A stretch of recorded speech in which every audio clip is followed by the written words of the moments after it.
നമസ്കാരം. കുറച്ച് നാളുകൾക്ക് മുമ്പ് എന്നെ വളരെ പ്രായമായൊരു അമ്മ വിളിച്ചു.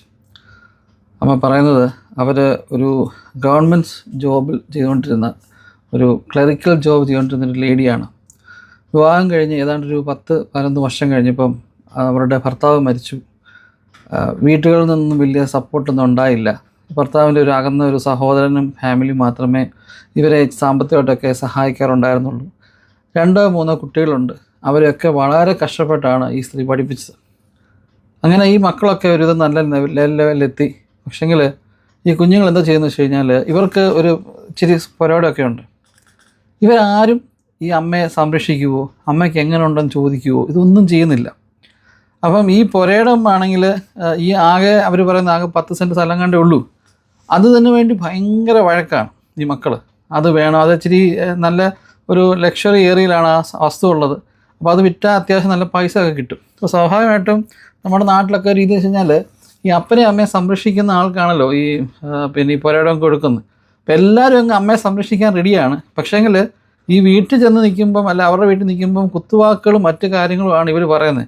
ഇവർ ഏതെങ്കിലും സമയത്തൊക്കെ പോകുന്നു, ഈ അമ്മയ്ക്ക് കൃത്യസമയത്ത് ഭക്ഷണം കൊടുക്കുന്നില്ല, ഏതെങ്കിലും സമയത്തൊക്കെ ഇവർ തിരിച്ചു വരുന്നു. അപ്പോൾ അമ്മയായിട്ട് തന്നെ പറയാണ്, എന്നെ എവിടെയെങ്കിലും കൊണ്ട് നിങ്ങളങ്ങ് ഈ ഓൾഡ് ഏജ് ഹോമിൽ കൊണ്ടാക്ക്, പിന്നെ നിങ്ങൾ എന്നിട്ട് അങ്ങ് എന്തെങ്കിലും ചെയ്തോ എന്നൊക്കെ ഉള്ള രീതിയിൽ അമ്മയും കൊണ്ട് തന്നെ ഇവർ പറയിപ്പിക്കുന്ന രീതിയിൽ എന്നോട് പറഞ്ഞ് എല്ലാ മക്കളും ഒരേപോലെയാണ്. സാധാരണ ആരെങ്കിലും ഒരാൾ സപ്പോർട്ടീവ് ആവണ്ട, പക്ഷേ എല്ലാ മക്കളും ഒരേപോലെയാണ് എന്നോട് പെരുമാറിയത്. അവസാനം ഞാൻ അങ്ങോട്ട് പറഞ്ഞു, എന്നെ എവിടെയെങ്കിലും ഓൾഡ് ഏജ് ഹോമിൽ കൊണ്ടാക്ക്, അങ്ങനെ അവരെ കൊണ്ടുവന്ന് ആക്കിയെന്ന് പറഞ്ഞു.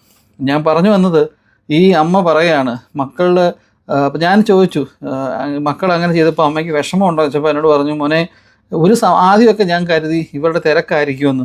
പിന്നെ എനിക്ക് മനസ്സിലായി ഇവർക്ക് ഇഷ്ടമുള്ള കാര്യങ്ങൾ ചെയ്യാൻ ഇവർ എത്ര തിരക്കാണെങ്കിലും സമയം കണ്ടെത്താറുണ്ട്. അമ്മയുടെ കാര്യം വരുമ്പോഴാണ് ഈ ഒഴിവുതിരിവുകളൊക്കെ പറയുന്നത്. പിന്നെ ഒരു ആശ്വാസം എന്താണെന്ന് വെച്ച് കഴിഞ്ഞാൽ ഇവർ കൊന്നില്ലല്ലോ, ശരിയല്ലേ? ഞാൻ അവിടെ ഒരു ന്യൂസ് വായിച്ചിട്ടുണ്ട്. ഒരു പെൺകുട്ടി, അച്ഛൻ ഗവൺമെൻറ് ഉദ്യോഗസ്ഥനാണ്. അപ്പോൾ അച്ഛൻ ഗവൺമെൻറ് ഉദ്യോഗസ്ഥന ഇരിക്കുന്ന സമയത്ത് തന്നെ അച്ഛൻ മരിച്ചു പോവുകയാണ്. അപ്പോൾ അച്ഛൻ മരിച്ചു പോകുമ്പം ആ ജോലി അമ്മയ്ക്ക് കിട്ടും, അച്ഛൻ്റെ പെൻഷനും അമ്മയ്ക്ക് കിട്ടുന്നുണ്ട്. അപ്പോൾ ഈ പെൺകുട്ടി അത്യാവശ്യം പഠിത്തമുള്ളൊരു കുട്ടിയാണ്. അപ്പോൾ ഇവർക്ക് ജോലി ചെയ്ത് എനിക്ക് തോന്നുന്നു ജോലി കണ്ടെത്താനും ഒക്കെ ബുദ്ധിമുട്ടുണ്ടായിരിക്കാം.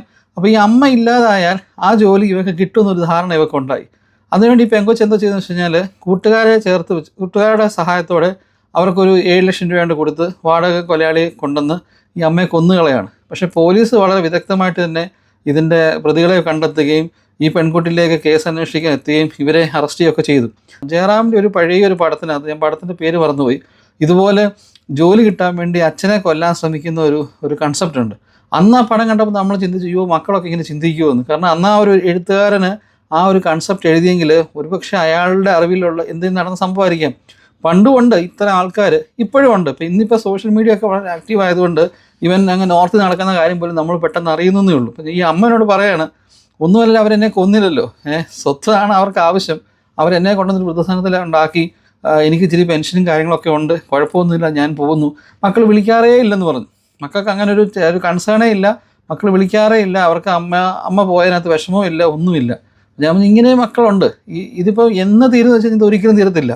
ഇപ്പോൾ ചില സമയം നമ്മൾ ചില മക്കൾ പരാതി പറയും, ഞാൻ വളരെ കാര്യമായിട്ട് അമ്മയും അച്ഛനെ നോക്കുന്നു, പക്ഷേ അമ്മ അച്ഛനെ എന്നെ നോക്കാറില്ല.